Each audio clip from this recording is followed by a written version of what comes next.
Hello students, अस्सलाम वालेकुम। उम्मीद है कि आप लोग सब कैसे से होंगे। तो आज हम पढ़ने वाले हैं क्लास 11 की मैथमेटिक्स स्टूडेंट और चैप्टर नंबर 6 को स्टार्ट करने जा रहा हूं स्टूडेंट। तो आज हम पढ़ेंगे सबसे पहले 6.1 एक्सरसाइज को करने के लिए जो हमें ज़रूरत है ना, जिस चीज़ को समझने की हमें ज़रूरत है, तो वो चीज़ हम पहले डिस्कस करेंगे। उसके बाद हम पढ़ेंगे 6.1 एक्सरसाइज के क्वेश्चन की तरफ। उम्मीद है इतनी बात क्लियर होगी, उम्मीद है मुझे। चलें आगे बढ़ते हैं। तो यहाँ सबसे पहले इस चैप्टर के नाम पे अगर गौर किया जाए तो क्या है, सीक्वेंस एंड सीरीज। पढ़ लिया होगा आपने नाम। तो ये सीक्वेंस और सीरीज है क्या, दरअसल ये समझना जरूरी है। तो अगर आप यहाँ पर इस एग्जांपल पे गौर करें स्टूडेंट, तो आपको नजर ये आएगा स्टूडेंट कि मैंने जब 1 लिखा उसके बाद कॉमा लगाया, फिर 2 लिखा उसके बाद मैंने कॉमा लगाया, 3 लिखा उसके बाद कॉमा लगाया। तो ये कॉमा कॉमा जो आ रहे हैं ना, ये बता रहे सीक्वेंस को। किसको बता रहे हैं? सीक्वेंस को। उम्मीद है क्लियर है। एक आसान वर्ड में मैं सिर्फ आपको बता रहा हूँ, ठीक है। उसके बाद अगर मैं ऐसे लिख दूं 1 + 2 + 3 + 4 प्लस और ये चलता रहे, तो ये कहलाएगी सीरीज। क्योंकि इसके दरमियान में क्या आ रहा है, प्लस आ रहा है, माइनस भी आ सकता है, जब भी सीरीज कहलाएगी। क्लियर है। सिर्फ आसान वर्ड में बता रहा हूं कि सीरीज और सीक्वेंस में क्या फर्क है। सीक्वेंस में आप कॉमा देखेंगे, सीरीज में आप क्या देखेंगे, प्लस या माइनस कुछ भी देख सकते हैं। क्लियर है। इतनी आसान बात तो क्लियर होगी।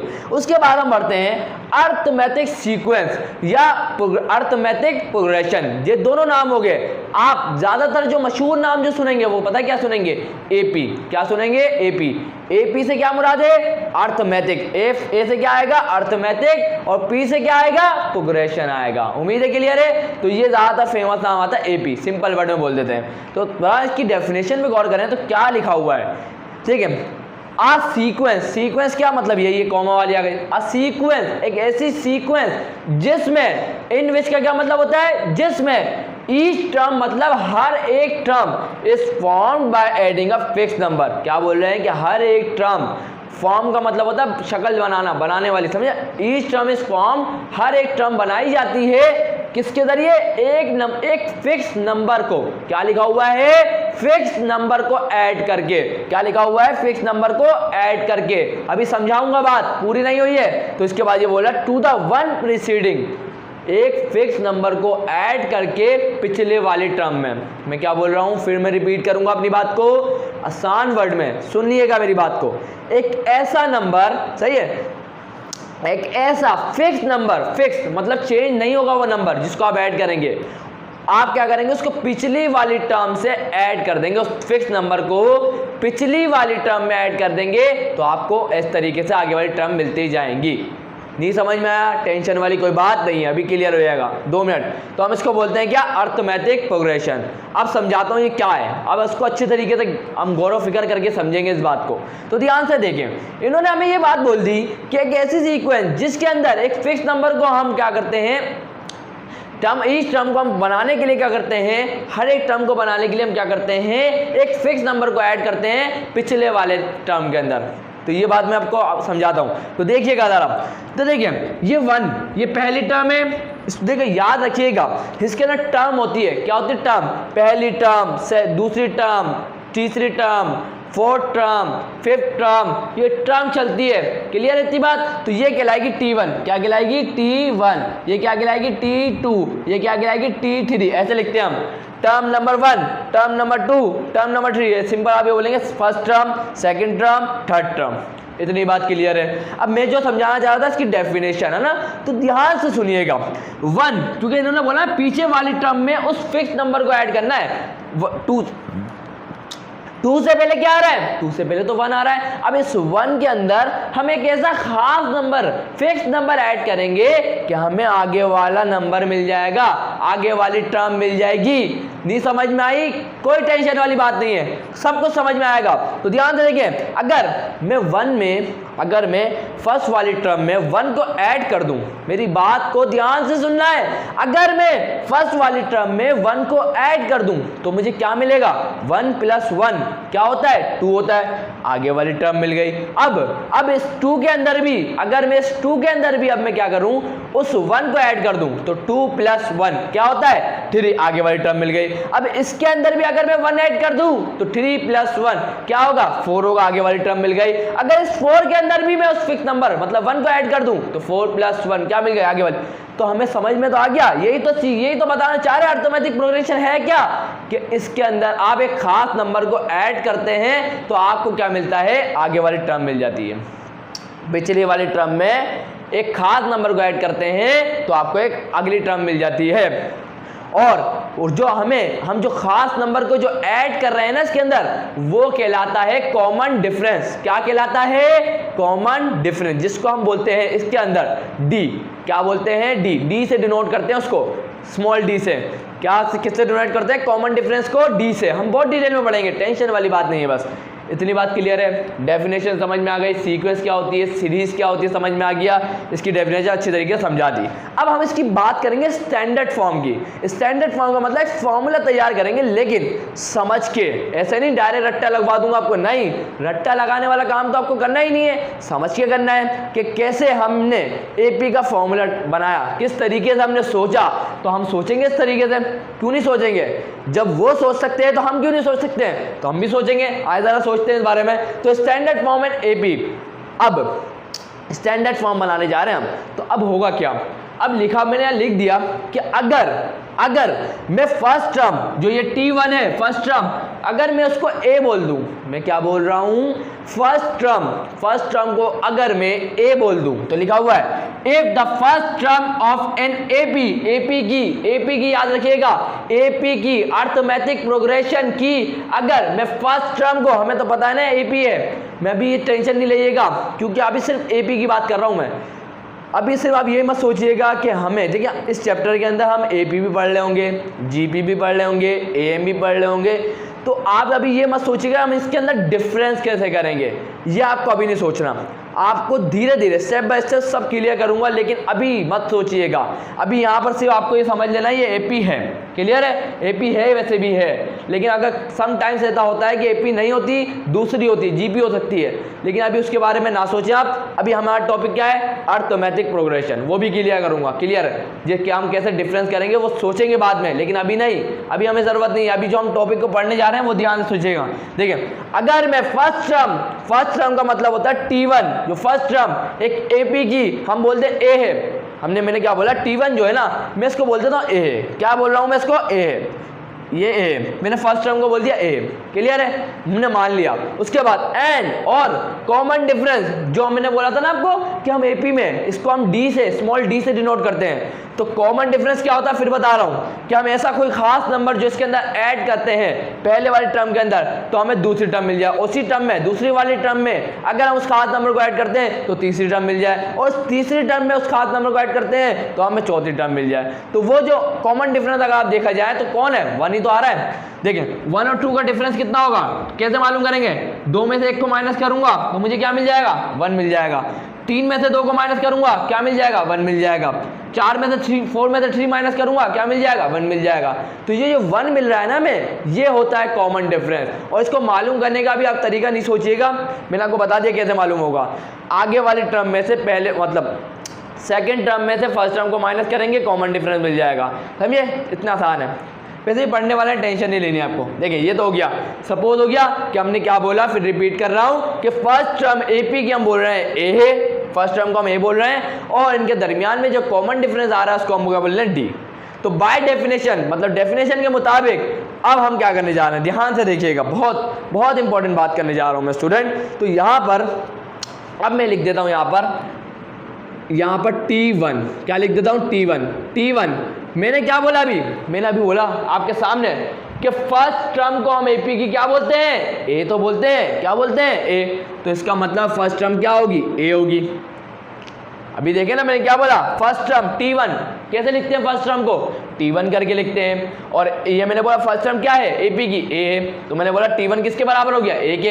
इतनी बात क्लियर। अब मैं एक बात बोलता हूँ आपको कि मैं क्या इस ए को इस तरीके से नहीं लिख सकता क्या, ध्यान से देखिएगा, a + 1 - 1 और ये आ गया डी, क्लियर है। अब आप बोलेंगे सर ये क्या कर दिया आपने, ये कैसे लिख दिया, नहीं स्टूडेंट टेंशन नहीं लेनी, मेरी बात को ध्यान से सुनेंगे तो ये कुछ भी मुश्किल नहीं है, बहुत आसान है, ध्यान से देखिएगा। अब देखिए मेरा ऐसे लिखने से क्या इस ए पे कोई फर्क पड़ा होगा, तो आए जरा देखते हैं। तो ध्यान से देखिएगा, ए अपनी जगह पर प्लस आ गया, 1 माइनस 1, 1 माइनस 1 क्या होता है, 0 होता है स्टूडेंट। और डी 0 से अगर मैं इसके कॉमन डिफरेंस को मल्टीप्लाई कराऊं, 0 से तो मैं किसी 1 लाख को भी मल्टीप्लाई कराऊंगा वो भी 0 है, 0 से कुछ भी मल्टीप्लाई कराएंगे वो 0 रहता है। तो इसका मतलब ये पूरा खत्म हो जाएगा, सिर्फ क्या बचेगा, ए। तो इसका मतलब मैंने कुछ गलत नहीं किया, इतनी बात क्लियर। अब मैं लेके आता हूं दूसरी टर्म को, किसको लेके आता हूं, दूसरी टर्म को। और दूसरी टर्म पता है किसके बराबर होगी, आज जरा देखते हैं। दूसरी टर्म बराबर होगी a प्लस डी के। अब आप बोलेंगे सर ये क्या कर दिया आपने, ये क्या लेके आ गए। नहीं स्टूडेंट, टेंशन नहीं लेनी है, समझना है मेरी बात को, ध्यान से सुनिएगा। क्या करा मैंने करा क्या पता है, मैंने सिर्फ क्या करा, मैंने यहाँ पर T2 लिखा, सेकंड टर्म। अब मुझे बताएं कि मैंने अभी आपको डेफिनेशन के जरिए क्या बताया था, हमें सेकंड टर्म कब मिलती है, हमें सेकंड टर्म मिलती है जब हम पहले वाले टर्म के अंदर उस खास नंबर को ऐड करें। तो मतलब 1 के अंदर हम ऐसे खास नंबर को ऐड करें कि हमें आगे वाली टर्म मिल जाती है। तो वो जो खास नंबर होता है वही तो कॉमन डिफरेंस होता है। खास नंबर जो फिक्स नंबर होता है वही तो हम उसको क्या बोलते हैं, कॉमन डिफरेंस तो बोलते हैं स्टूडेंट, अभी बताया था ना। तो देखिए 1 के अंदर मैं कॉमन डिफरेंस को ऐड करता हूं तो मुझे क्या मिल जाता है, 2। और इस सीक्वेंस के लिए कॉमन डिफरेंस क्या है, 1 है। 1 में मैं 1 को ऐड करूंगा, क्या मिल जाएगा, 2 मिल जाएगा। तो अभी तो हम नंबर की बात नहीं कर रहे ना, हम तो सिर्फ ऐसे ही वेरिएबल के जरिए सॉल्व कर रहे हैं ना, क्लियर रहती बात है ना। हम सिर्फ सपोजिशन पे कर रहे हैं अभी काम।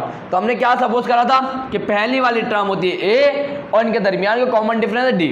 तो देखें ए पहली टर्म आ गई और अगर हम इसके अंदर कॉमन डिफरेंस को ऐड करते हैं तो हमें क्या मिल जाती है, सेकंड टर्म मिल जाती है। तो मैंने यही तो कहा सेकंड टर्म हमें चाहिए, तो वो बराबर किसकी होगी, अगर मैं फर्स्ट टर्म में कॉमन डिफरेंस को ऐड कर दूं। और इस लिहाज से देखेंगे तो ए क्या है, 1 आ जाएगा यहाँ पर। और इसके लिहाज से सीक्वेंस इस एपी के हिसाब से कॉमन डिफरेंस क्या होगा, 1। तो 1 प्लस 1 तो सेकंड टर्म क्या मिल जाएगी, 2। तो देखिए सेकंड टर्म 2 ही तो है, इतनी बात क्लियर है। चले अब मैं क्या इसको इस तरीके से नहीं लिख सकता, तो ध्यान से देखिएगा, मैं इसको इस तरीके से नहीं लिख सकता क्या, a प्लस 2 माइनस 1 या गया डी, क्लियर है। तो अब देखिएगा 2 में से 1 गया, 2 में से 1 गया, कितना बचा होगा, 1 बचा होगा। और डी 1 जा डी, तो a प्लस डी आ जाएगा। आप बोलेंगे सर बिल्कुल आ जाएगा, कोई टेंशन वाली बात नहीं है। अब बात करते हैं तीसरी टर्म की, आइए आ जाए। इन सवालों में ऐसे सोचना पड़ता है स्टूडेंट, सोचना तो आपको ऐसे ही पड़ेगा, क्लियर है। अब ध्यान से देखिएगा, अब मुझे चाहिए थर्ड टर्म। अब मुझे क्या चाहिए, थर्ड टर्म। तो थर्ड टर्म तो देखें पहला वाला ए तो अपनी जगह पर रहेगा, क्लियर है, ये आ गया। उसके बाद होगा क्या, अब हमें थर्ड टर्म मालूम करनी है। तो स्टूडेंट मैं क्या करूंगा, 1 को क्या करूंगा, 1 से क्या ऐड करूंगा, 1 के अंदर मैं 2d को ऐड करूंगा। अब आप बोलेंगे सर ये क्या कंफ्यूजन वाली बात कर दी, मैं लिखता हूं, पहले लिखता हूं। तो a प्लस 2d लिख दिया मैंने, मैं समझाऊंगा, टेंशन नहीं लेनी आपको बस। तो a अगर इसके हिसाब से देखेंगे a क्या है, 1 है ना, इसके हिसाब से देखेंगे तो a क्या है, 1 है। तो मैंने लिख दिया इस a की जगह 1 लिख दिया, प्लस 2 अपनी जगह पर लिख दिया। कॉमन डिफरेंस इस सीक्वेंस के लिए क्या है, आप बोलेंगे सर कॉमन डिफरेंस तो 1 है, बिल्कुल सही बात है स्टूडेंट, ये लिख दिया मैंने 1। तो यहाँ देखें 2 1 2, ये आ जाएगा 2, 2 प्लस 1 3। तो ये जो 3 आया है वो हमें थर्ड टर्म मिली है, और थर्ड टर्म क्या है, 3 तो है। इसका मतलब मैंने कोई गड़बड़ नहीं करी, मैंने तो बिल्कुल सही काम करा है। सिर्फ मैंने क्या करा, लिखा a प्लस, अब जो थर्ड टर्म होगी वो 2 टाइम डी होगी, मतलब डी में कॉमन डिफरेंस को अगर हम डबल कर दें तो उसके बराबर आ जाएगी थर्ड टर्म। तो हम इस तरीके से लिखते हैं इसको, क्लियर है, उम्मीद है क्लियर होगा। और आपको समझा भी दिया कि आ रहा है सही आंसर, क्लियर है। अब देखें अब क्या कर रहा हूं मैं, देखें अब क्या मैं इसको इस तरीके से नहीं लिख सकता क्या, तो ध्यान से देखिएगा, a प्लस 3 माइनस 1d, क्या मैं इसको इस तरीके से नहीं लिख सकते क्या, आप बोलेंगे सर बिल्कुल लिख सकते हैं, कोई मसला नहीं है। देखिए 3 माइनस 1 2 होता है, 2 मल्टीप्लाई बाई डी 2d हो जाएगा, तो a प्लस 2d आ जाएगा, a प्लस 2d तो लिखा हुआ है।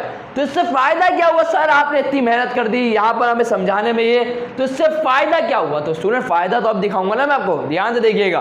तो हमने इस नतीजे पर पहुंचे, वी डिड्यूस दैट, डिड्यूस का मतलब क्या होता है कि हम इस नतीजे पर पहुंच गए, क्या पहुंच गए, हम इस नतीजे पर पहुंच गए कि अगर आप गौर करें तो देखें पहले आई फर्स्ट टर्म, फिर आई सेकंड टर्म, उसके बाद आई थर्ड टर्म, चलती जाएगी, फोर्थ फिफ्थ सिक्स, जब तक हमें नहीं पता, हमें फिक्स टर्म नहीं पता तो चलती रहेगी ना। तो मैं इसको इस तरीके से लिख सकता हूँ, इसको मैं इस तरीके से लिख सकता हूँ कि t इसकी जगह n लिख दूंगा। तो ये n क्या बता रहा है? n ये बता रहा है ये कोई भी नेचुरल नंबर होगा। n क्या बता रहा है? कोई भी नेचुरल नंबर होगा। 1 हो सकता है, 2 हो सकता है, 10 हो सकता है, 1000 हो सकता है, वो आपकी कंडीशन के ऊपर है। क्लियर है? तो जब भी मैंने यहाँ n लिख दिया, क्योंकि ये चेंज हो रहा है ना, सेम नहीं रह रहा, कभी फर्स्ट टर्म है, कभी सेकंड टर्म है, कभी थर्ड टर्म है, फोर्थ टर्म होगी, फिफ्थ टर्म होगी, चलती रहेगी जब तक खत्म ना होगी। तो ये n मैंने बोल दिया, कोई भी हो सकता है, 1 भी हो सकती है, 2 भी हो सकती है, 3 भी हो सकती है, हमें नहीं पता। क्लियर है? तो हमने बोल दिया इसको n। क्लियर है? इक्वल टू, अगर आप यहाँ देखें, अगर आप इसके अंदर पूरे में गौर करें तो आप क्या चीज़ देखेंगे, इसको छोड़ दें, इसको देखें, ये भी तो वही बात कर रहे हैं ना। तो ध्यान से देखिएगा, इसके अंदर a है, इसके अंदर a है, उसके अंदर a है, आगे वाली टर्म आएगी उसके अंदर भी a होगा, इससे आगे वाली टर्म आएगी वो उसमें भी a होगा। तो इसका मतलब है जो फर्स्ट टर्म है वो सब में सेम है, तो मैं सिर्फ a को ऐसे ही लिख दूंगा, क्योंकि चेंज नहीं हो रहा ना। ए इसमें भी फर्स्ट टर्म में ए था, सेकंड टर्म में भी ए था, थर्ड टर्म में भी ए था, फोर्थ टर्म में भी होगा ए, फिफ्थ टर्म में भी होगा ए, तो ए तो चेंज नहीं हो रहा, तो ए तो यही रहेगा। फिर उसके बाद प्लस, प्लस इसमें भी है, प्लस इसमें भी है, प्लस इसमें भी आगे वाले में भी होगा, तो ये आ गया प्लस। इतनी बात के लिए उसके बाद अब देखें, ये 1, उसके बाद ये 2, उसके बाद ये 3, आगे वाली टर्म आएगी तो उसमें 4, उससे आगे वाली आएगी तो 5। तो यहाँ देखें, जब ये 1 था तो यहाँ भी 1 है, जब यहाँ 2 था तो यहाँ भी 2 है, जब यहाँ 3 था तो यहाँ भी 3 है, इससे आगे वाली 4 होगा, 4 टर्म होगी तो यहाँ भी 4 होगा। तो ये भी तो हमने क्या बोला, इसको n बोला है ना, तो यहाँ भी इस जगह पे भी क्या आ जाएगा n, जो चेंज होता है उसको हम n कर देते हैं, तो ये आ गया n। अब अगर गौर किया जाए, देखें माइनस यहाँ भी है, माइनस यहाँ भी है, आगे वाली में भी है, इसमें भी है, इससे आगे वाली में भी होगा, इससे आगे वाली में भी होगा, तो माइनस तो सेम है। उसके बाद 1 भी सेम है, इसमें भी 1 है, इसमें भी 1 है, इससे आगे वाली में भी होगा, तो यहाँ 1 भी सेम है। उसके बाद देखें d इधर भी है, d इधर भी है, d इधर भी है, आगे वाली में भी होगा, तो d को भी ऐसे उतार दूंगा। तो इस तरीके से हमें ये फॉर्मूला मिला स्टूडेंट, हम इस नतीजे पे पहुंच गए कि ये एक जनरल टर्म बन गई, ये स्टैंडर्ड फॉर्म है। अब इसके ज़रिए आप क्या करते हैं, किसी भी आप सीक्वेंस का आप लास्ट टर्म भी बता सकते हैं। ये देखें, अब बात करते हैं कि इनका मतलब क्या है, ज़रा इसको समझते हैं। आए ज़रा मैं लिखवा दूँ इसके मतलब, देखिएगा ये Tn क्या है, तो Tn याद रखिएगा स्टूडेंट, Tn होते हैं लास्ट टर्म। क्या बोलते हैं हम इसको, लास्ट टर्म। क्या बोलते हैं इसको, लास्ट टर्म, या जनरल टर्म भी बोलता जाता है इसको। क्लियर है? लास्ट टर्म क्या होता है, लास्ट टर्म। लास्ट टर्म का मतलब आखिरी टर्म, आखिरी टर्म मतलब इस सीक्वेंस की आखिरी टर्म। ये सीक्वेंस चल रही है, अब हमें नहीं पता कहाँ तक चल रही है, जहाँ पर भी ये ख़त्म होती है, जहाँ पर भी ये ख़त्म होती है, जहाँ पर भी ख़त्म होती है, समझ लें, मैं सपोज कर लेता हूँ ये जाके 10 पे ख़त्म हो गई, क्या हो गई, 10 पे ख़त्म हो गई। तो ये जो 10 है, ये 10 जो है अब इस सीक्वेंस की लास्ट टर्म कहलाएगी। क्या कहलाएगी, लास्ट टर्म, जिसको हम बोलेंगे Tn। मैं फिर बता रहा हूँ, ये जो 10 है वो कहलाएगा last term of this sequence, क्योंकि यहाँ आके ये सीक्वेंस रुक गई है, समझे। तो ये कहलाएगा लास्ट टर्म। Tn क्या कहलाएगा, ये इसके लिए 10, इस सीक्वेंस के लिए Tn क्या होगा, 10, ये लास्ट टर्म है। क्लियर है, ये बात तो क्लियर हो गई। इसके बाद अब ये a क्या है, a तो आपको पता ही है, a हम बोलते हैं फर्स्ट टर्म को। क्या बोलते हैं, a फर्स्ट टर्म को बोलते हैं। उसके बाद d क्या है, d भी आपको पता है, कॉमन डिफरेंस है, वो तो बहुत डिटेल में पढ़ चुके हैं अभी तक, आपको तो क्लियर हो जाना चाहिए। तो ये आ गया कॉमन डिफरेंस। उसके बाद ये n क्या है, तो याद रखिएगा ये जो n है वो बता देगा हमें नंबर ऑफ टर्म। क्या बताएगा, नंबर ऑफ टर्म। क्लियर है, कौन सी टर्म है। अगर फर्स्ट टर्म की बात करेंगे तो इस n की जगह आ जाएगा 1। अगर हम 100वीं टर्म की बात करेंगे तो इस n की जगह आ जाएगा 100। अगर हम 101 टर्म की बात करेंगे तो यहाँ पर n की जगह 101 आ जाएगा। सिर्फ टर्म का बता रहा है। अगर मैं बोलता हूँ कि मुझे फिफ्थ टर्म मालूम करनी है, तो यहाँ फिफ्थ टर्म जो बोला है ना, फिफ्थ टर्म, तो ये n की वैल्यू है। फिफ्थ टर्म का मतलब क्या हो गया, n की वैल्यू दे दी, मतलब n की वैल्यू आ गई 5, मतलब n की वैल्यू क्या होगा, फिफ्थ टर्म का मतलब क्या है, n की वैल्यू 5, हमें फिफ्थ टर्म मालूम करनी है। उम्मीद है क्लियर इतनी बात। तो स्टूडेंट ये हमने यहाँ आके इसका जनरल टर्म बना ली। क्लियर है, क्या है, Tn equal to a plus n minus 1d, और यही AP का फॉर्मूला होता है। क्लियर है। तो अब मैंने आपको रट्टा नहीं लगवाया, आपको अच्छी तरीके से समझाया कैसे हुआ, हमने कैसे मालूम करा, फुल डिटेल में बता दिया आपको। अब देखिए, जब तक हम इसको अप्लाई नहीं करेंगे ना, जब तक बेकार है। जब तक हम इसको चेक नहीं करेंगे तो बेकार है। लेकिन अभी हम इसको चेक नहीं करेंगे, टेंशन नहीं लेनी, चेक करेंगे, एक्सरसाइज में चेक करेंगे। लेकिन अगर आप एक्सरसाइज 6.1 का पहला क्वेश्चन देखेंगे, पहला उसमें लिखा हुआ है कि आपको सवाल जो सॉल्व करने हैं ना, वो सॉल्व करने रूल ऑफ फॉर्मेशन के जरिए। अब ये रूल ऑफ फॉर्मेशन क्या है, तो याद रखिएगा, जो हमने यहाँ अप्रोच लगाई, जिस तरीके से हम पहुंचे एंड ट्रम तक, वही काम करना होता है। उसमें भी क्या होता है कि हमें एक सीक्वेंस दे दी जाती है इस तरीके से। अब उसका बोला जाता है, उस सवाल में क्वेश्चन हम पढ़ेंगे, हम उसमें बोला जाता है कि अब हमें इस सीक्वेंस की जनरल टर्म बता दो। क्या बोला जाता है, जनरल टर्म। किसके जरिए बतानी होगी, रूल ऑफ फॉर्मेशन के जरिए। जिस तरीके से हमने इस तरीके यहाँ पे बताई ना कि T1 पहले लिखा, उसके बाद इसको यहाँ पे हमने बोला फर्स्ट टर्म ये दिया ना, इस तरीके से काम करेंगे और अच्छा समझ में आएगा, मजाक छट के बहुत अच्छा समझ में आएगा। क्लियर है, तो जल्दी से उस तरफ बढ़ते हैं। सो स्टूडेंट्स, यहां पर आ चुका है अब 6.1 एक्सरसाइज का क्वेश्चन नंबर 1। ये इतना इंपॉर्टेंट नहीं है, लेकिन स्टूडेंट ये एक बहुत कॉन्सेप्ट वाला, अगर ये आप समझ गए ना स्टूडेंट, तो आपको परेशानी खत्म हो जाएगी स्टूडेंट। ये देखिए बहुत इंपॉर्टेंट सवाल है, लेकिन आपको अगर ये समझ में आ गया ना सही तरीके से, तो आप कोई भी सीक्वेंस की जनरल टर्म मालूम कर सकते हैं। वैसे तो आप फॉर्मूले से भी मालूम कर सकते हैं, लेकिन आपको तरीका तो आना चाहिए। अगर फॉर्मूला याद नहीं तो कैसे जनरल टर्म मालूम करेंगे, तो ये रूल ऑफ फॉर्मेशन से ही मालूम करना। अगर पेपर में आ गया तो कैसे करेंगे, बहुत कम चांस है, लेकिन आपको आना तो चाहिए ना स्टूडेंट। तो ये देखें, कोई मेन सवाल करवाऊंगा, इसके इतने सारे सवाल नहीं करवाऊंगा। ये मैंने ले लिया 1, ये मुझे लगा 2 थोड़ा सा डिफरेंट है इससे, और ये 3 इससे भी डिफरेंट है। उसके बाद 3 और सवाल है, वो भी थोड़े बहुत डिफरेंट है, तो वो भी करा दूंगा ताकि आपकी पूरी टेंशन खत्म हो जाए। क्लियर है यहाँ तक? तो आप देखिए, अब हमें अप्रोच करना है। आप बोलोगे सर ये आपने पहले से लिख दिया, नहीं स्टूडेंट, ये मैंने क्यों लिखा, टाइम बचाने के लिए। तो देखिए वही काम, फर्स्ट टर्म हम किसको बोलते हैं, पहली वाले T1, ये T1 होगी, ये क्या होगी सेकंड टर्म T2, इसको ये क्या होगी थर्ड टर्म T3, और ये जाती जाएगी, हमें नहीं पता कहां तक जाएगी। तो T1 क्या है 2 है, T2 क्या है 4 है, T3 क्या है 6 है। जैसे कि हमने अभी करा था आपसे, अभी मैंने पहले बताया ना, इस तरीके से तो करा था, पहली टर्म को लिखा था, फिर सेकंड टर्म को लिखा था, थर्ड टर्म को लिखा था, उसके बाद हमने जनरल टर्म मालूम कर ली थी। इस तरीके से हम यही करने वाले हैं यहाँ पे भी। क्लियर है, सब में यही हुआ है, सब में first term second term third term लिखी हुई है मैंने। क्लियर है, आगे अब बढ़ते हैं। अब सोचना कैसे है, ध्यान से देखिएगा। अगर आप देखें तो अगर मैं यहाँ पर इसको ध्यान से देखिएगा, अगर मैं इसको इस तरीके से लिख दूँ 2 या गया 1, अगर मैं इसको लिख दूँ 2 या गया 2, अगर मैं इसको ऐसे लिख दूँ 2 या गया 3, क्या कोई मसला है इस तरह लिखने में? क्या आप बोलेंगे सर नहीं कोई मसला नहीं है, लेकिन इससे फ़ायदा हो गया हमारे को। सर आप बोलेंगे सर क्या फ़ायदा हो गया? तो भाई देखें, यहाँ भी 2, यहाँ भी 2, यहाँ भी 2, तो ये 2 तो यहाँ पर कांस्टेंट रह गया ना, ये चाहता था मैं, एक चीज़ सेम रहे। तो यहाँ 2, यहाँ 2, यहाँ 2 आ रहा है 2, उसके बाद क्या देखें 2 1 दा 2, 2 2 दा 4, 2 3 दा 6, सब आ रहा है ना। अब देखें ये क्या चेंज हो रहा है, 1 पहले वाले टर्म के लिए 1 था, दूसरी वाली टर्म के लिए 2 था, तीसरी वाली टर्म में 3 आ गया। तो ये कौन चेंज हो रहा है, 2 तो सेम है, तो यहाँ पर 2 तो मैं सबसे पहले सेम लिख दूंगा, ये लिख दिया मैंने 2। चेंज क्या हो रहा है, यहाँ 1 है, उसके बाद 2 है, उसके बाद 3 है, आगे वाले 4 होगा, इसका मतलब ही चेंज हो रहा है, तो ये आ जाएगा n। तो ये आ चुका है स्टूडेंट इसका आंसर। कितना आसान था, हलवा था ना बिल्कुल। क्या था, कुछ भी नहीं था स्टूडेंट, बिल्कुल हलवा काम था। जो चीज़ आपको सेम दिखती है वो आप ऐसे उतार देते हैं, क्योंकि आगे वाली टर्म में भी सेम रहेगी, लेकिन जो चीज़ चेंज हो रही होती है उसकी जगह क्या लिख देते हैं, n। बस ये आपको Tn आपको मिल गया, जनरल टर्म आपको मिल गया, क्या है Tn = 2n।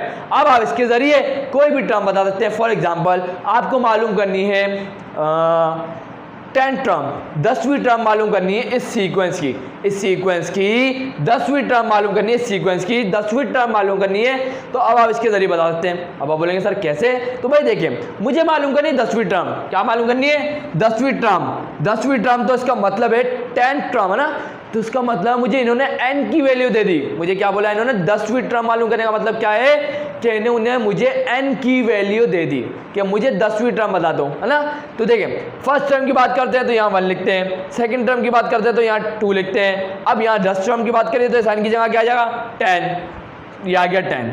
अब इसकी वजह से मैं आसानी से 2 मिनट के अंदर, ये 2 मिनट तो मुश्किल बात बोल दी मैंने, 30 सेकंड के अंदर बता सकता हूँ। देखिए 2 तो सेम है, ये आ गया 2। उसके बाद सिर्फ n की वैल्यू चेंज करनी है ना, n क्या है 10 है, तो ये आ गया 10। उसके बाद t10 मुझे क्या मिल जाएगी 20। तो कितनी आसानी से स्टूडेंट मैंने बता दिया 10वीं टर्म को कि इस सीक्वेंस की 10वीं टर्म कौन सी होगी, 20 होगी। समझे, क्लियर हो इतनी बात, बस यही काम था। आगे बढ़ते हैं। अब इसकी हमें जनरल टर्म मालूम करनी है, तो हाँ ज़रा अप्रोच करते हैं। अब देखें, क्या मैं सोचना इस तरीके से स्टूडेंट, सही है ना। देखें अब ये 1 का स्क्वायर लिखा हुआ है, स्क्वायर को मैं चेंज नहीं करूंगा, स्क्वायर लिखे रहते हैं, वो मेरा कोई बिगाड़ नहीं रहा। तो ध्यान से देखें, क्या मैं इसको 2 - 1 और इसके ऊपर स्क्वायर नहीं लिख सकता क्या? आप बोलेंगे सर बिल्कुल लिख सकते हैं, कोई मसला नहीं है। चलें आगे बढ़ते हैं। क्या मैं इसको 3 - 1 नहीं लिख सकता, सॉरी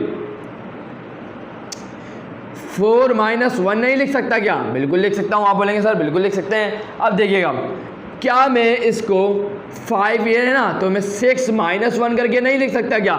आप बोलेंगे सर बिल्कुल लिख सकते हैं, है ना। बात तो वही है ना, कोई चेंजिंग तो नहीं कर रहा ना मैं। तो ध्यान से देखिएगा, 2 में से 1 गया, 2 में से 1 गया, क्या बचेगा? आप बोलेंगे सर 2 में से 1 गया, 1 बचेगा, और यहाँ पर 1 के ऊपर स्क्वायर है, बिल्कुल आ रहा है। उसके बाद 4 में से 4 में से 1 को माइनस करा, क्या बचेगा? 1 बचेगा, ओह सॉरी 3 बचेगा, और 3 के ऊपर स्क्वायर है, 3 के ऊपर स्क्वायर है। 6 में से करूंगा 1 माइनस, क्या बचेगा? 5 बचेगा, 5 के ऊपर स्क्वायर है, 5 के ऊपर स्क्वायर है। तो मतलब मैंने कोई चेंजिंग नहीं करी, मैंने तो वही काम करा हुआ, सिर्फ इसको थोड़ा सा थोड़ी डिफरेंट फॉर्म में करके लिख दिया, इससे मेरे इसके अंदर कोई फर्क नहीं पड़ रहा, तो इसका मतलब सही है। क्लियर रहती बात। अब यहाँ पर चेक क्या करना है हमारे को स्टूडेंट, चेक ये करना है स्टूडेंट कि यहाँ पर देखिए 2 आ रहा है, उसके बाद क्या आ रहा है 4 आ रहा है, उसके बाद क्या आ रहा है 6 आ रहा है, तो इसका मतलब हमने गलती करी है। अब आप बोलेंगे सर क्या बोल रहे हैं आप? नहीं, स्टूडेंट गलती करी है। अब आप बोलेंगे सर ये तो ऐसे तो हम भी गलती करेंगे बहुत। नहीं स्टूडेंट, अब देखिए मैं आपको तरीका बता रहा हूँ जो मैं भी फॉलो करता हूँ ज़्यादातर। ध्यान से देखिएगा, देखिए यहाँ पर फर्स्ट टर्म लिखा हुआ है ना, फर्स्ट टर्म लिखा हुआ है, तो इसका मतलब यहाँ पर मैं जो भी पुट करूँगा ना, यहाँ पर मैं जो भी पुट करूँगा ना, तो वो n की जो वैल्यू रखते हैं, जो चेंज होने वाली होती है, वो हमेशा 1 2 3 करके आनी चाहिए। कैसे सोचना है फिर बता रहा हूँ।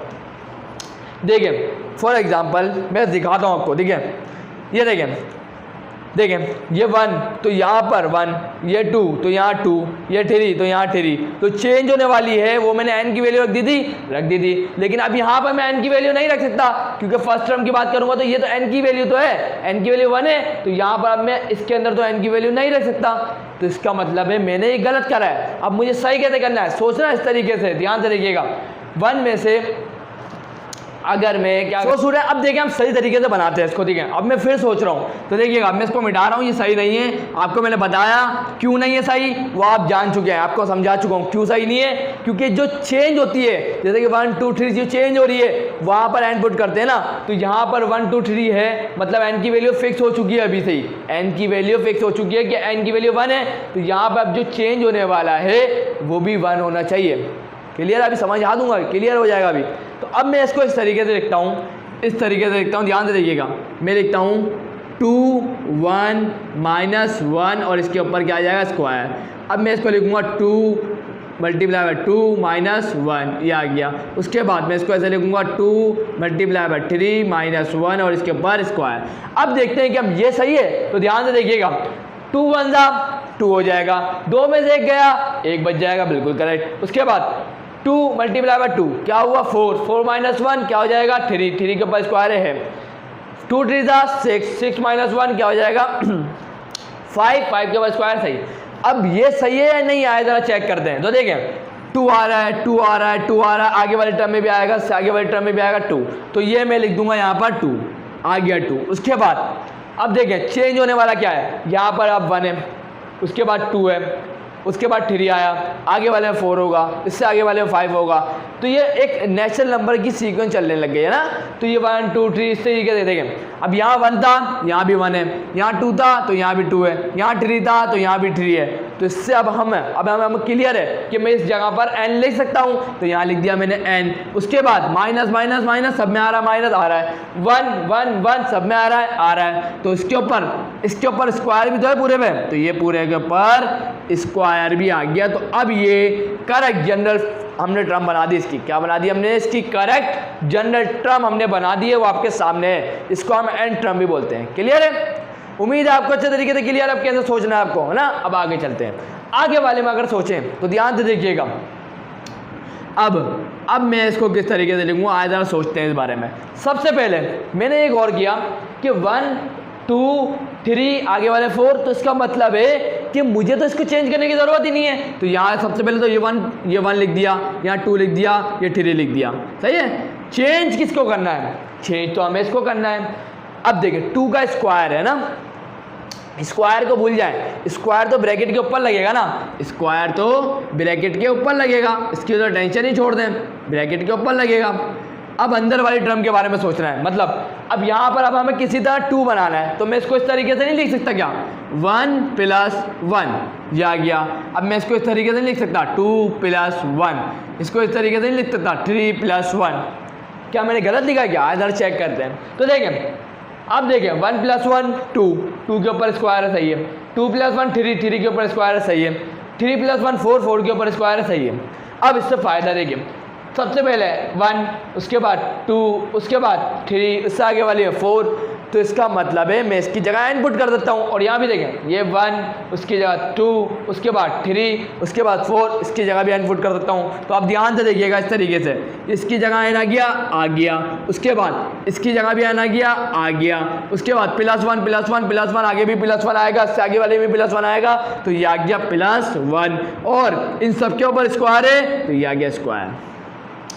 तो ये बन गई इसकी जनरल टर्म। स्टूडेंट्स देखें, आज के आज हमने सही भी करा, मैंने आपको देखें मैंने गलत करा था तो आपको मैंने बताया कि आप भी ये गलती कर सकते हैं, तो इसलिए मैंने आपको सही तरीका बता दिया कि आप कैसे सही मालूम करेंगे कि आपने सही जनरल टर्म बनाई है या नहीं, तो वो आज का खुद ही पता चल रहा है। आप एन की वैल्यू नहीं पुट कर सकते सही जगह, ठीक है। अगर यहाँ 2 हो, यहाँ 3 हो और यहाँ पर 5 हो, तो ऐसे इस जगह ऐसे आप एन की वैल्यू नहीं पुट कर सकते।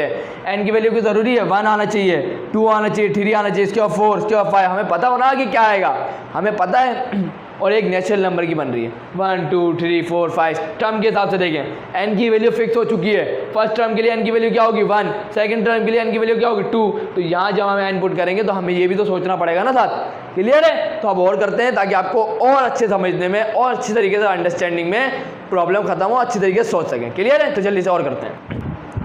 सो स्टूडेंट यहाँ पर आ चुका है आप क्वेश्चन नंबर 1 का पार्ट 9। सिर्फ यही करेंगे स्टूडेंट, बाकी अगर जो नहीं हो रहा स्टूडेंट आप Tn का फॉर्मूला लास्ट जो एन टर्म का फॉर्मूला है मैंने आपको बताया, उससे सॉल्व कर लीजिएगा, कोई मसले वाली बात नहीं है। उम्मीद है क्लियर है। चलें अब इसको सॉल्व करते हैं। देखिए अब यहाँ पर 0 पहली टर्म, उसके बाद 1/3 सेकंड टर्म, 2/4 यहाँ गई थर्ड टर्म। अगर आप इसमें गौर करें तो यहाँ पे आपको फ्रैक्शन में दिख रहा है 1/3 2/4। तो अब हमें जो इस तरीके को सोचना है ना, वो भी फ्रैक्शन में ही होना चाहिए, ऊपर भी होना चाहिए, नीचे भी होना चाहिए। आपको दिखाऊं करके, ध्यान से देखिएगा।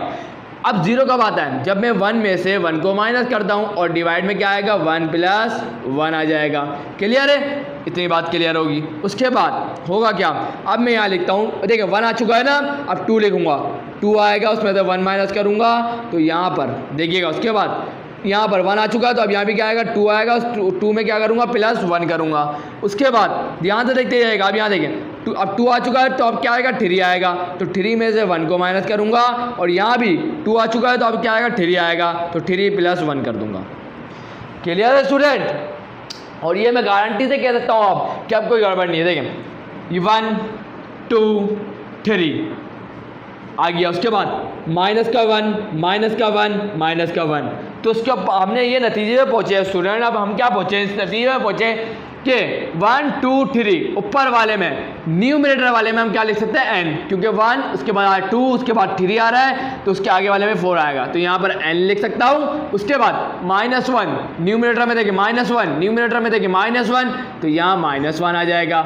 उसके बाद आज ज़रा फोकस करते हैं डिनोमिनेटर वालों में। डिनोमिनेटर ये, डिनोमिनेटर ये, डिनोमिनेटर ये, इन पे फोकस करना है अब हमारे को। ध्यान से देखिएगा, सबसे पहले 1, उसके बाद इसके डिनोमिनेटर में देखेंगे 2, उसके डिनोमिनेटर में देखेंगे 3, इसके आगे वाले में जाएगा 4, तो इसका मतलब मैं इसकी जगह भी क्या लिख सकता हूँ n, तो यहाँ मैंने लिख दिया n।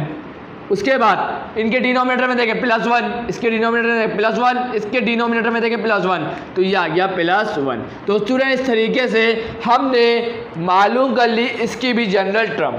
उम्मीद है क्लियर है, कोई मुश्किलात नहीं होगी। तो बस स्टूडेंट यही करेंगे, जल्दी से क्वेश्चन नंबर 2 की तरफ बढ़ते हैं कि क्वेश्चन नंबर 2 क्या चाहता है हमसे, जरा देखें तो सही।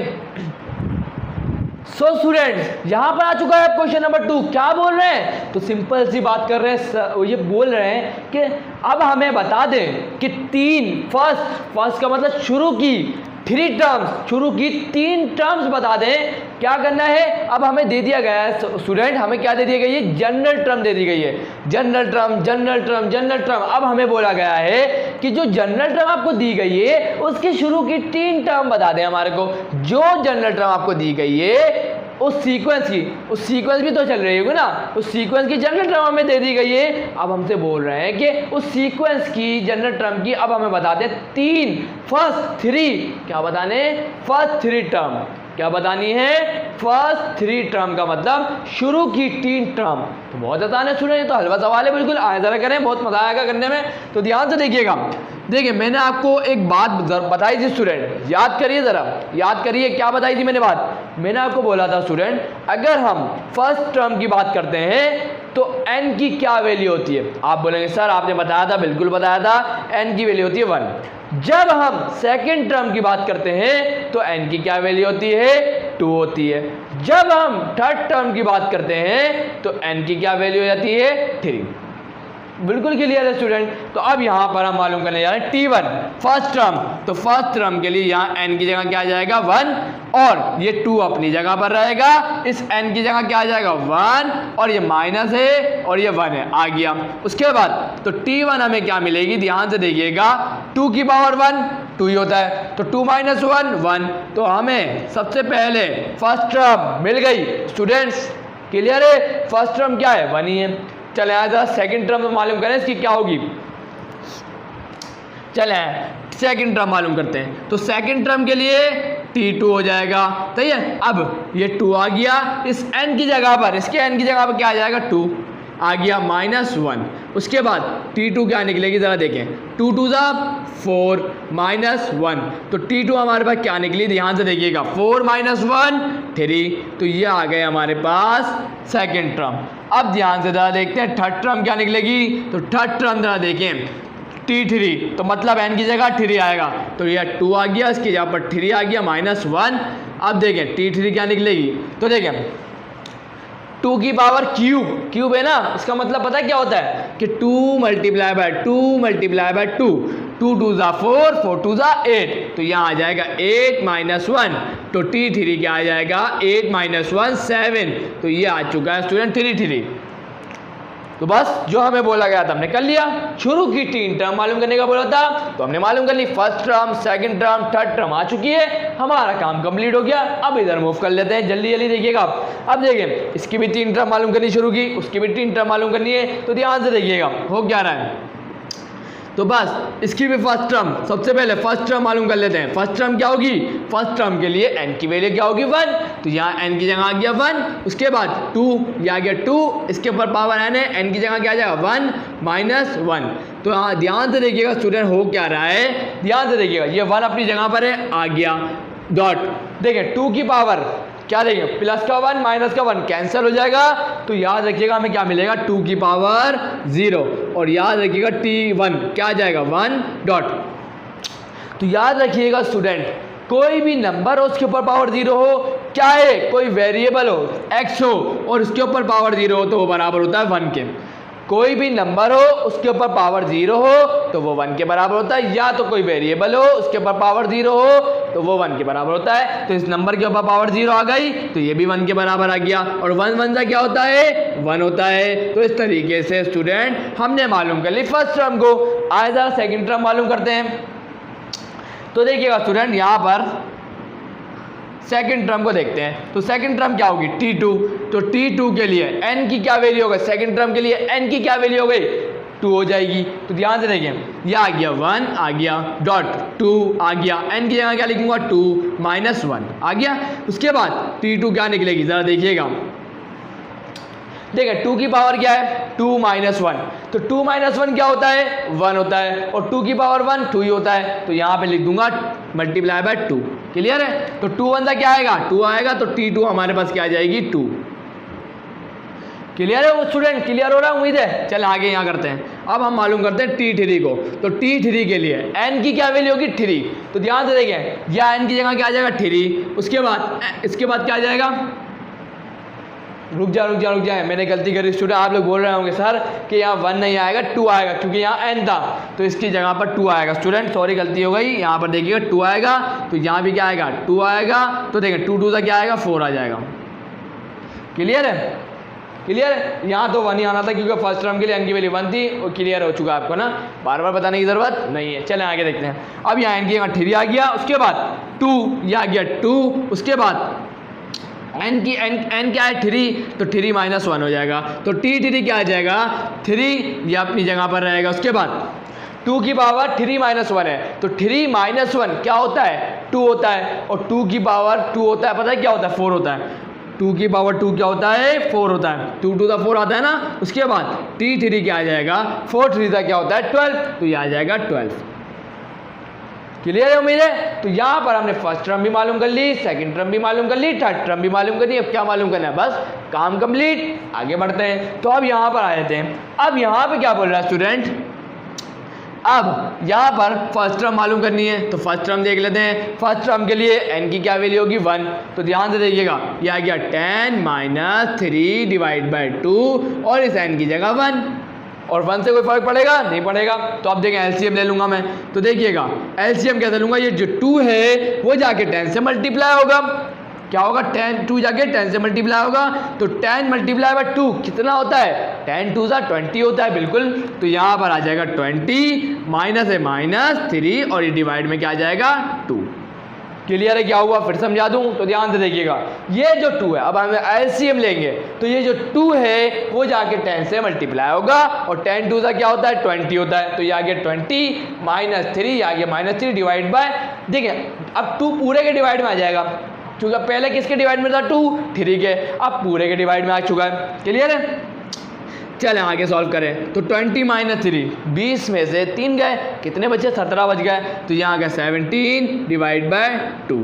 तो ये आ चुकी है स्टूडेंट फर्स्ट टर्म। उम्मीद है क्लियर है कैसे आई? चलें आप सेकंड टर्म मालूम कर लेते हैं। तो स्टूडेंट सेकंड टर्म कैसे आएगी? तो आए ज़रा देखते हैं। तो स्टूडेंट अब n की वैल्यू क्या होगी इसके लिए? 2 होगी। तो यहाँ देखिएगा 10 - 3 डिवाइडेड बाई 2, और n की क्या वैल्यू? 2। यहाँ देखिए n की क्या वैल्यू? 2, तो n की जगह लिख दिया मैंने 2। क्लियर है? आगे देखते हैं। तो T2 हमारे पास क्या आ जाएगा? 10 3 2 6 डिवाइडेड बाई 2। क्लियर है? अब ध्यान से देखिएगा, 2 1 2, 2 3 6, तो हमारे पास T2 की क्या वैल्यू आएगी? तो देखिए 10 में से 3 गए, कितने बचे? 7। तो यहाँ पर T2 हमारे पास क्या आ जाएगा? 7। क्लियर है स्टूडेंट? इसी तरीके से थर्ड टर्म भी मालूम कर लेंगे आप। तो ध्यान से देखिएगा, मैं यहाँ पे बना लिख देता हूँ T3। क्या? T3। तो T3 की मतलब है थर्ड टर्म का मतलब है n की वैल्यू 3। तो यहाँ देखिए इस n की जगह क्या लिखूंगा? 3 लिखूंगा। तो 3 डिवाइड बाई 2, और इस n की जगह क्या आ जाएगा? 3। देखें लिख दिया मैंने। क्लियर है? तो देखिएगा आगे सॉल्व करते हैं। तो देखें 3 3 10 अपनी जगह पर, -3 3 का क्या होता है? 9 डिवाइड बाई 2। एलसीएम लेंगे, तो ध्यान से देखिएगा 2 जाके 10 से मल्टीप्लाई होगा, 10 2 क्या होता है? 20 होता है। 20 - 9 डिवाइड बाई 2 हो जाएगा। तो T3 हमारे पास क्या आएगा? 20 में से 9 गया, 11 बचे, तो 11 डिवाइड बाई 2 आ जाएगा। तो इसी तरीके से हमारे पास थर्ड टर्म भी आ चुकी है।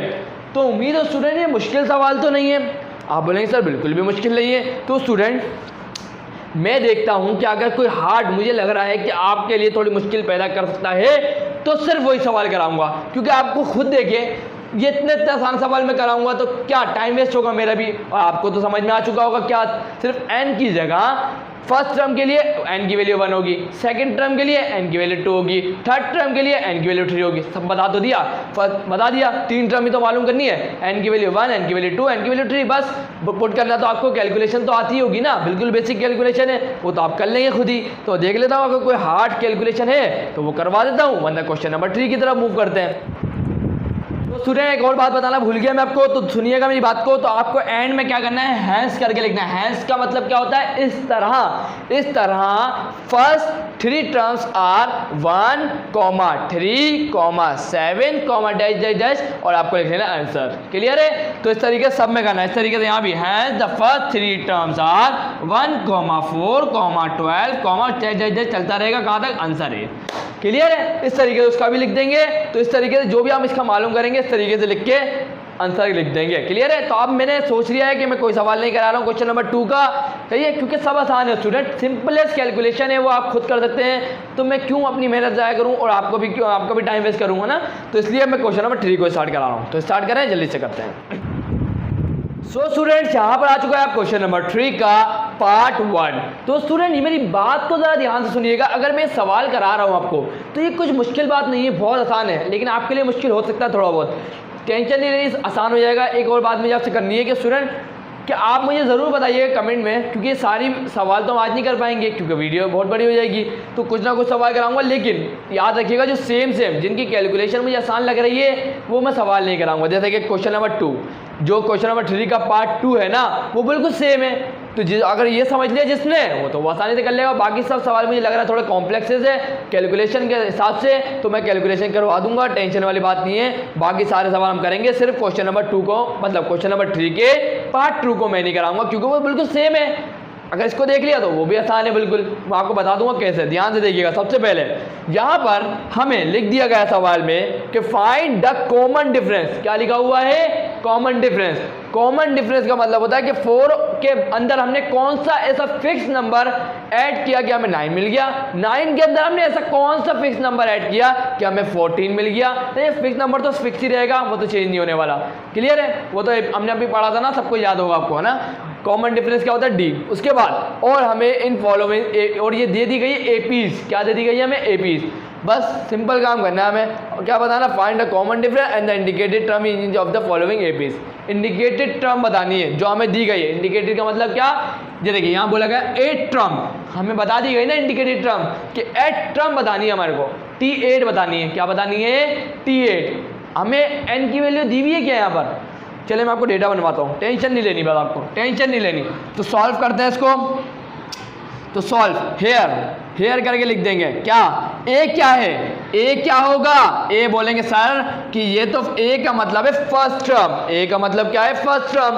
और फर्स्ट टर्म कौन सी होगी इसके अंदर, फर्स्ट टर्म तो 4 होगी। ए की वैल्यू क्या होगा, 4। क्लियर इतनी बात। उसके बाद कॉमा लिख के डी मालूम करेंगे। डी क्या होता है, कॉमन डिफरेंस। कैसे मालूम करेंगे, मैंने आपको बताया था। क्या करेंगे, सेकेंड टर्म में से अगर हम फर्स्ट टर्म को माइनस कर देंगे तो हमें मिल जाएगा डी, कॉमन डिफरेंस। मतलब T2 में से माइनस कर देंगे T1 को, तो हमें देखें T2 क्या है, 9 है। T2 क्या है, 9 है, और T1 क्या है, 4 है। 9 में से 4 जाएंगे, कितने बचेंगे, 5 बचेंगे। आज जरा चेक करवाऊं आपको, देखें 4 में 5 को ऐड करें क्या मिलेगा, 9 मिलेगा। 9 में 5 को ऐड करें क्या मिलेगा, 14 मिलेगा। 14 में 5 को ऐड करें 19 मिलेगा। इसका मतलब कॉमन डिफरेंस बिल्कुल करेक्ट आया है, 5। इतनी बात क्लियर है। और अगर आपको मालूम करना हो कि ये एपी है भी या नहीं, तो मैंने आपको बता दिया। देखें कॉमन डिफरेंस सब में सेम है। 4 में मैंने 5 को ऐड करा तो 9 आ गया। 9 में अगर मैं 5 को ऐड करता हूँ तो मुझे 14 मिलना चाहिए था, और वो मुझे मिल रहा है। अगर नहीं मिलता तो ये एपी नहीं होती। क्लियर है? मैं फिर बता रहा हूँ, एपी को चेक करने का ये तरीका होता है कि आप क्या करें, T2 में से T1 को माइनस करें, आंसर सेम आए, और T3 में से माइनस करें T2 को, और जब भी आंसर 5 आए, देखिए फिर बता रहा हूँ, एपी को चेक करने का तरीका फिर बता रहा हूँ। क्या है, T2 में से T1 को माइनस करें, जो आंसर आया वो लिख दिया, 5 आया। और फिर इसके बाद T3 में से माइनस करें T2 को, जब भी अगर आंसर सेम आए, जैसे कि 5 और 5 आ गया, तो इसका मतलब है ये एक जो सीक्वेंस दी गई है वो एक एपी है। अगर आंसर सेम नहीं आया, अगर आंसर डिफरेंट आया, तो इसका मतलब एपी नहीं है। फिर वो कोई और सी, वो हम बाद में डिस्कस करेंगे। क्लियर इतनी बात? चलें, बहुत अहम बात करी है मैंने, याद रखिएगा इस बात को। क्लियर है? चलें, डी आ गया। अब n की वैल्यू क्या है, मैंने आपको बताया ना, n की वैल्यू हमें दी गई है। n 8 टर्म बोला गया ना, तो 8 जो है ना इसके अंदर, वो n की वैल्यू है। मैं आपको कब से क्या बता रहा हूँ, यही तो बता रहा हूँ, n की वैल्यू होती है ये। n की वैल्यू दी गई है 8 टर्म की बात कर रहे हैं ना। 8 टर्म का मतलब क्या होता है T8 ऐसे लिखते हैं। आप बोलेंगे सर बिल्कुल लिखते हैं। अगर मैं आपको Tn का फॉर्मूला याद कराऊं तो n की जगह हम क्या लिख रहे होते हैं, टर्म ही तो लिख रहे होते हैं। तो ये 8 n की जगह लिखा हुआ है तो n की वैल्यू क्या है 8। क्लियर है, समझ में आ जाएगा, टेंशन लेनी है नहीं आपको। उसके बाद बस और हमें मालूम क्या करना है, हमें मालूम करनी है T8। क्या मालूम करनी है 8 टर्म, ऐसे लिखते हैं ना T8 कैपिटल T बनाते हैं और छोटा और उसके नीचे लिख देते हैं 8, तो ये आ जाता है 8 टर्म बताता है। क्लियर, हमने डेटा बना लिया। क्लियर इतनी बात, चले आए जरा n टर्म का फॉर्मूला क्या था याद करें। क्या था, Tn equal to a plus n-1d, ये था ना। अब ध्यान से देखें n की क्या वैल्यू है, n की क्या वैल्यू है, n की वैल्यू क्या है 8, n की क्या वैल्यू है 8, n की क्या वैल्यू है 8, तो ये T8 हो गया। a की क्या वैल्यू है 4, ये आ गई 4। उसके बाद फॉर्मूले में प्लस है, ये आ गया प्लस। n की क्या वैल्यू है 8, ये आ गया 8, -1 है आ गया -1। d की क्या वैल्यू है 5 है तो ये आ गया 5। आगे ज़रा फर्दर सॉल्व करते हैं, ध्यान से देखिएगा। तो T8 हमें क्या मिलेगा, 4 अपनी जगह पर आ गया, प्लस 8 - 1 क्या होता है 7, 7 5 जा 35। उसके बाद T8 हमें क्या मिल जाएगा 35, 35 + 4 39। तो हमें, तो स्टूडेंट्स हमें 8 टर्म मिल गई, क्या है 39 है। उम्मीद है क्लियर है, 8 टर्म हमें क्या मिल गई 39 है। कॉमन डिफरेंस हमें क्या मिल गया 5 मिल गया। तो लिख दिया इस बात को यहाँ पर, हैंस इस तरह the common difference is, hence the common difference is, common difference is 8, sorry, hence the common difference is 5 and the 8th term is, and the 8th term is, as 8th term is क्या है 39। ये answer आ गया। उम्मीद है clear है, clear है। इस तरह द कॉमन डिफरेंस क्या है 5 है और क्या है एंड 8th term is 39, ये लिख के आंसर कर देंगे, कोई मुश्किल बात नहीं है। अगर मैं बोलूँ इस सीक्वेंस के अंदर मैं लिखवा देता हूँ सवाल, सेकंड वाला सवाल क्या है लिखवा रहा हूँ मैं, देखिए यहाँ हटा के 10 लिख दूंगा। तो भाई देखें स्टूडेंट, ये सेकंड वाला सवाल है, क्या है ये सेकंड वाला सवाल। तो इसमें क्या चेंजेस होगी ध्यान से देखें, सिर्फ क्या हुआ वैल्यू चेंज हुई है और 10 टर्म बोला, मतलब आप मालूम क्या करना है T10, क्या मालूम करना है T10। n की क्या वैल्यू हो जाएगी 10 हो जाएगी, n की क्या वैल्यू हो जाएगी 10। उसके बाद ध्यान से देखें, अब हमें T10 मालूम करनी है, ये आ गई। ये अगर ज़रूरी नहीं है आप ये लिखें, ज़रूरी नहीं है, आप यहाँ पर आंसर कर सकते हैं। मैं हर सवाल में ऐसे नहीं लिखवाऊंगा, आपको टेंशन नहीं लेनी कि ये इतना बड़ा सा नहीं लिख पाएंगे ना, टेंशन नहीं लेनी। यहाँ आके सिर्फ आंसर लिख दे बस, यहाँ के T8 की इक्वल टू 39 आ गया, वहाँ आंसर लिख दें बस, ये लिखने की ज़रूरत नहीं है। क्लियर है, ये तो मैंने आपको समझाने के लिए लिखवा दिया कि ये आया हमारे पास आंसर। क्लियर है, चलें अब a की वैल्यू इसके लिए क्या होगी 10 होगी, तो ये a की वैल्यू क्या आ जाएगी 10 आ जाएगी। उसके बाद कॉमन डिफरेंस भी अलग होगा, कॉमन डिफरेंस मतलब T2 - T1। तो देखिए T2 क्या है 8 है तो यहाँ 8 आ जाएगा, T1 क्या है 10 है तो यहाँ पर 10 आ जाएगा। तो देखिए 8 में से 10 गए, मेरी बात को याद रखिएगा, बड़ा नंबर कौन सा है इन दोनों में से, आप बोलेंगे सर 10 बड़ा है, तो 10 के साथ साइन कौन सा है माइनस का है, तो ये आ गया माइनस। प्लस माइनस क्या होता है माइनस होता है, 10 में से 8 गए, प्लस माइनस होता है माइनस, 10 में से 8 गए, कितने बचे 2, तो ये आ जाएगा ये आ गया 2, माइनस का 2 हमें मिल जाएगा। उसके बाद सब कुछ हो गया बैलेंस, सिर्फ वैल्यूज तो पुट करनी है, एक ही जगह 10 आ जाएगा 4 को हटा के। तो सिंपल कैलकुलेशन है, डेटा बनवा दिया तो खुद कर लेंगे आप, बिल्कुल हलवा काम है। T10 मालूम करना है आपको, ए की वैल्यू भी बता दी, डी की वैल्यू भी बता दी, क्या आ रही है 2 आ रही है, एन की वैल्यू भी बता दी, T10 हमें मालूम करना है, कैलकुलेशन करेंगे, ईजी है बिल्कुल काम, उम्मीद है कर लेंगे ना। चलें अब जल्दी से क्वेश्चन नंबर 3 के पार्ट 3 की तरफ पढ़ते हैं, उसके बाद वीडियो को एंड करते हैं, बाकी सवाल नेक्स्ट वीडियो में करेंगे। स्टूडेंट अगर आप गौर करें क्वेश्चन नंबर 3 का पार्ट 3 आ चुका है, सिर्फ टेंशन नहीं लेनी इस सवाल को देख के, कोई टेंशन नहीं लेनी, सिर्फ आपको डेटा बनाना है। डेटा कैसे बनेगा, सबसे पहले आपको ये पता होना चाहिए ए क्या होता है, तो ए आपको पता है, सबको समझाते हुए आ रहा हूँ, बेसिक से करवाते हुए आ रहा हूँ, तो आप तो रट्टा नहीं लगाया हुआ आपने। ए क्या होगा फर्स्ट टर्म, ए क्या होता है फर्स्ट टर्म। फर्स्ट टर्म क्या होती है -15 है इस कंडीशन के लिए। फर्स्ट टर्म क्या है -15, इसको हम बोलते हैं T1, ये होती है T2, ये होती है T3, ये होती है T4, फोर्थ टर्म। ऐसे चल रहा होता है ना।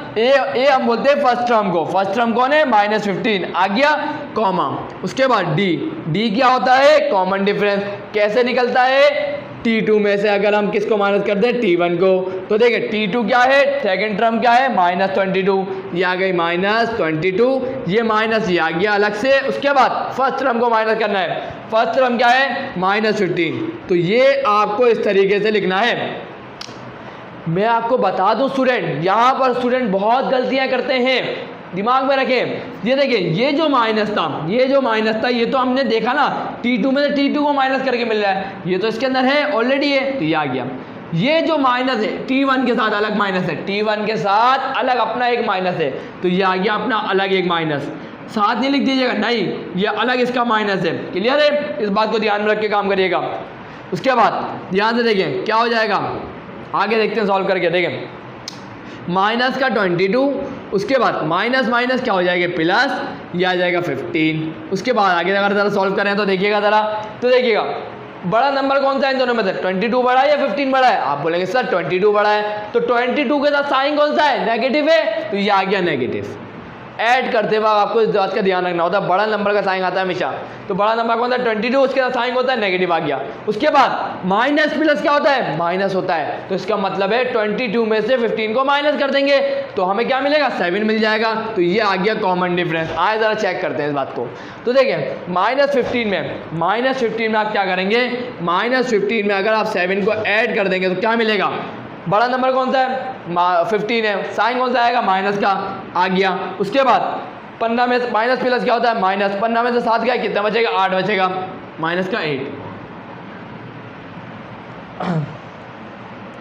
ओ सॉरी स्टूडेंट एक गलती हो गई, ठीक है माइनस का 7 आया था ना कॉमन डिफरेंस है ना, तो अब यहाँ ये भी तो माइनस का आना चाहिए था। तो देखिएगा माइनस का 15 प्लस माइनस माइनस होता है, तो ये आ गया 7, माइनस माइनस क्या होता है प्लस होता है, तो यहाँ साइन किसका आएगा बड़े नंबर का, बड़ा नंबर कौन है 15 है, साइन आ गया माइनस माइनस प्लस, 15 में 7 ऐड करें क्या आएगा 22 आएगा, बिल्कुल बात है। क्लियर है, आ गया 22 माइनस का, इसका मतलब कॉमन डिफरेंस सही निकाला है। क्लियर है, चले आगे बढ़ते हैं। क्लियर, इतनी बात हमें पता चल गई। उसके बाद n की क्या वैल्यू होगी, तो n की क्या वैल्यू होगी ज़रा देखते हैं। n की वैल्यू देखो दे दी गई है हमारे को, क्या बोल रहे हैं 11 टर्म बता दो। 11 हमारे पास क्या आ गया n की वैल्यू, क्या आ गई n की वैल्यू, तो ये आ गया 11 n की वैल्यू आ गई। उसके बाद अब हमें मालूम क्या करना है 11 टर्म, तो यहाँ पर देखिएगा 11 टर्म को हम कैसे लिखते हैं T11 करके लिखते हैं। क्लियर है, तो ये आ गया आपके सामने डेटा, और जब डेटा आ चुका तो कोई टेंशन वाली बात नहीं रही। आए जरा इसको सॉल्व कर लें। तो Tn का फॉर्मूला क्या होता है, Tn बराबर होता है a plus n minus 1 D के। क्लियर, तो देखें t ये आ गया t, n की क्या वैल्यू है 11, तो ये आ गया 11। उसके बाद a क्या है माइनस का 15, ये आ गया माइनस का 15। उसके बाद n क्या है, n हमारे पास है 11, तो ये आ गया 11 माइनस ये आ गया 1। उसके बाद d कॉमन डिफरेंस क्या है माइनस का 7, ये आ गया माइनस का 7। आगे बढ़ते हैं। अब देखिए माइनस का 15 अपनी जगह पर रहेगा, माइनस का 15 प्लस, ध्यान से देखें 11 माइनस 1 क्या होगा 10 होगा, क्या होगा 10, तो प्लस माइनस ये आ गया माइनस, 11 माइनस 1 10 आ गया, 10 7 से क्या होता है 70, तो ये आ गया 70। उसके बाद माइनस माइनस क्या होगा प्लस, बड़ा नंबर क्या है माइनस 70 है, माइनस आ जाएगा, माइनस माइनस प्लस 70 में अगर आप 15 को ऐड करेंगे क्या हो जाएगा 85। जो 85 आया ना स्टूडेंट हमारे पास, ये क्या है, ये हमारे पास 11 टर्म है और ये इसका आंसर है। तो जल्दी से आप मूव कर लेते हैं स्टूडेंट क्वेश्चन नंबर 3 के पार्ट 4 की तरफ। स्टूडेंट यहाँ पर आ चुका है क्वेश्चन नंबर 3 का पार्ट 4। आप लोग भी ये सोच रहे होंगे सर आपने तो अभी बोला था कि इससे पहले वाला क्वेश्चन नंबर 3 लास्ट है, तो स्टूडेंट मैंने गलती से मैंने बोल दिया, तो मैंने बोला एक और क्वेश्चन करा ही देते हैं, उसके बाद वीडियो एंड करते हैं। देखें सबसे पहले सवाल आपके सामने आ चुका है और यहाँ देखें 17 टर्म मालूम करनी है, इस सीक्वेंस की 17 टर्म मालूम करनी है। मतलब क्या, मतलब T17 क्या मालूम करनी है, T17 मालूम करनी है। आज जरा डेटा बनाते हैं। सबसे पहले ए क्या होता है, तो आपका जवाब आ चुका होगा सर ए होता है फर्स्ट टर्म। फर्स्ट टर्म क्या है a/2 है। क्लियर है। उसके बाद डी क्या होता है, डी क्या होता है, T2 में से माइनस कर दो T1 को, तो T2 क्या है, T2 तो A है, मतलब A में से माइनस कर दो किसको, फर्स्ट टर्म को, फर्स्ट टर्म क्या है, A डिवाइडेड बाय 2 है। आज इसको फर्दर सॉल्व करते हैं। तो देखिए डी हमारे पास क्या आएगा, तो देखिए डी हमारे पास क्या आएगा, देखिए एलसीएम लूंगा तो 2 जो है ए से मल्टीप्लाई होगा, तो ये हो जाएगा 2a minus A divide by 2। तो आगे जरा देखें तो डी की क्या वैल्यू मिलेगी, 2a है, ये देखिए यहाँ 2a माइनस ए, मतलब एक 2 एप्पल में से एक एप्पल को माइनस करो, कितने बचेंगे, एक एप्पल बचेगा, तो यहाँ सिर्फ a बच जाएगा डिवाइड बाय 2। तो ये आ चुका है स्टूडेंट हमारे पास कॉमन डिफरेंस। उसके बाद क्या मालूम करना है हमारे को, उसके बाद हमें मालूम करना है n को, और n आपको पता क्या है, 17 टर्म है ना, तो ये 17 जो लिखा हुआ है वो n की वैल्यू है, तो ये आ गया n की क्या वैल्यू आ गई 17। उसके बाद हमें मालूम क्या करना है, T17। क्लियर है, ये डेटा बनाना है आपको सबसे पहले, क्लियर है। अब फॉर्मूला यूज कर रहे हैं कौन सा, कि Tn किसके बराबर होता है, Tn बराबर होता है a plus n minus 1 D के, सही है। तो देखिएगा n की क्या वैल्यू है 17, ये आ गया 17 इक्वल टू a की वैल्यू क्या है, a डिवाइड बाई 2, तो ये आ गया a डिवाइड बाई 2। उसके बाद प्लस, ये आ गया प्लस, उसके बाद n माइनस 1, n क्या है 17, ये आ गया 17 माइनस 1, ये आपका सब नजर आ रहा होगा। उसके बाद d क्या है, कॉमन डिफरेंस, कॉमन डिफरेंस क्या निकला था, a डिवाइडेड बाई 2, तो ये आ गया a डिवाइड बाई 2। आए जरा इसको फर्दर सॉल्व करें तो a डिवाइड बाई 2 अपनी जगह पर रहेगा, आ गया। उसके बाद प्लस आ गया, 17 माइनस 1 क्या होता है 16 होता है, तो ये आ गया 16, और ये आ जाएगा 9 डिवाइड बाई 2, तो 2 1 ज़ा 2, 2 8 ज़ा 16। उसके बाद आगे चलते हैं, a divide by 2 plus a है, ये a सही है, याद रखिएगा a, क्लियर है। देखिए 9 8 क्या होता है 72, तो ये आ गया 72। आगे यहाँ सॉल्व करवा रहा हूँ, ध्यान से देखिएगा। देखिए अब क्या होगा, ये जो 2 है इस 72 से जाके मल्टीप्लाई होगा, आप एलसीएम लेंगे तो ध्यान से देखिएगा हमारे पास T17 क्या आएगी, ज़रा देखते हैं। तो देखिए a अपनी जगह पर रहेगा, आ गया a अपनी जगह पर, ये जो 2 है ये जाके 72 से मल्टीप्लाई होगा, सही है, एलसीएम लेते वक्त होता है, तो ये पूरे के डिवाइड में आ जाएगा 2, और 72 को मल्टीप्लाई करेंगे किससे, 2 से, तो ये आ जाएगा 144, सही है। तो ये आ चुकी है स्टूडेंट, आपके पास वो टर्म आ चुकी है जो हमें मालूम करनी थी, क्लियर है। तो ये T17 जो टर्म होगी ना सीक्वेंस की, वो ये होगी। उम्मीद है अच्छी तरीके से क्लियर है। तो मैं आपको इसका आंसर बता रहा हूँ, आप स्क्रीनशॉट लें, जल्दी से ले लें स्क्रीनशॉट। सॉरी स्टूडेंट, देखिए मेरी लिखने की वजह से एक मिस्टेक हो गई यहाँ पर स्टूडेंट, आप भी ये बोल रहे होंगे सर ये 9 थोड़ी है, ये तो a है, a डिवाइड बाई 2। तो स्टूडेंट आप भी कंफ्यूज हो गए होंगे थोड़ा सा, तो सॉरी, मैं माफ़ी चाहता हूँ उस चीज़ के लिए कि ये मैंने 9 की तरह लिख दिया, नहीं ये 9 नहीं है, ये a ही है, क्लियर है, a है। तो इसका मतलब है, ये देखें इसका मतलब है सिर्फ यहाँ क्या बचेगा 8a, क्या बचेगा 8a, 2 1 ज़ा 2, 2 8 ज़ा 16 हो गया था, तो ये 8 जो है वो a से मल्टीप्लाई होगा, ये 8a हो जाएगा। उसके बाद ये जो 2 है वो जाके इस 8 से मल्टीप्लाई होगा, तो 8 2 ज़ा क्या हो जाएगा 16 हो जाएगा, तो यहाँ पर आ जाएगा 16a, क्या आ जाएगा 16a। उसके बाद T17 हमारे पास क्या आ जाएगी, देखें 16 एप्पल है, उसमें एक एप्पल और ऐड कर दें, कितने हो जाएंगे 17 एप्पल हो जाएंगे, तो ये आ जाएगा 17a डिवाइडेड बाय 2। तो स्टूडेंट इस तरीके से हमने मालूम कर ली इसकी 17 टर्म। अब आप स्क्रीनशॉट लें सुकून से, मैं आंसर देख रहा हूँ, जल्दी से ले लें स्क्रीनशॉट। सो स्टूडेंट आंसर बिल्कुल करेक्ट है। तो स्टूडेंट आज के लिए बस इतना ही। वीडियो अच्छी लगी तो लाइक ज़रूर करिएगा, चैनल को सब्सक्राइब करके बेल आइकन पे हिट करके ऑल पे ज़रूर क्लिक करिएगा, ताकि मेरे आने वाले वीडियोज़ का नोटिफिकेशन आप लोगों को मिल जाए। तो मिलते हैं नेक्स्ट वीडियो में, तब तक के लिए अल्लाह हाफ़िज़।